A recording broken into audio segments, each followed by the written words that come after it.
उज़्मा बुखारी साहिबा कह रही हैं कि तोशा खाना केस 2 का फ़ैसला इनके लिए सबक होना चाहिए जो इमरान खान को सादिक अमीन कहते रहे।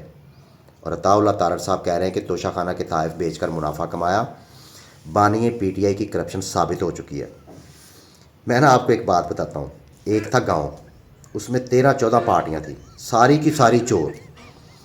गांव का पैसा चोरी करके खाई जा रही थी और गांव वाले उनकी इज्जत करते थे कि ये बहुत अच्छे हैं। फिर दरमियान में आ गया एक शख्स, उसने सारे गांव वालों को बताया कि ये 13-14 पार्टियां सारी की सारी चोर हैं, तुम लोगों को लूट के खाई जा रही हैं। उन सबको कर दिया नंगा, उनकी इज्जत होगी ख़त्म और उस अकेले की इज्जत गई बाढ़ उस गाँव के लोगों के दरमियान। अब ये 13-14 पार्टियों को अपनी फिक्र पड़ गई, इन्होंने कर लिया आपस में इत्तेहाद कि इसी को चोर साबित कर देते हैं। तो गांव में हो गया एक पंखा चोरी, तो उन्होंने कहा इसने चुराया। उसने कहा मैं तो सब कुछ डिक्लेयर कर दिया है, मैंने नहीं चुराया। तो फैसला चला गया गांव के जज के पास।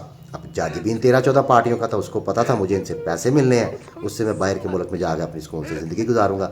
लेकिन मसला ये था कि गांव के लोगों को केस इस तरह साबित करके दिखाना था जिससे गांव के लोग मुतमिन हो जाएं और उसकी इज्जत ख़त्म हो जाए और हमारी ज़िल्लत ख़त्म हो जाए।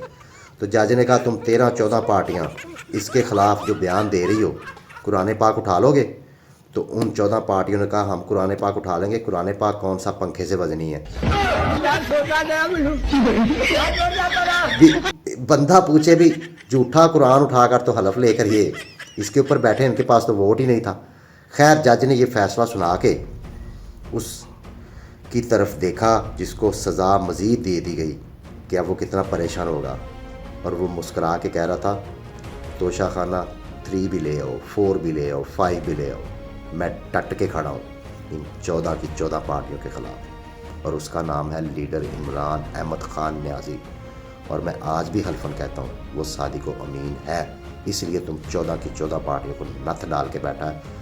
तुम लोगों की बात की हम परवाह नहीं करते, जो मर्ज़ी बयान दे जाओ, जो मर्ज़ी फैसले करी जाओ, ना उसकी अब इज़्ज़त में कमी आनी है और ना तुम लोगों की ज़िल्लत में। And my belief is, La ilaha illallah, there is no God but one. And we will fight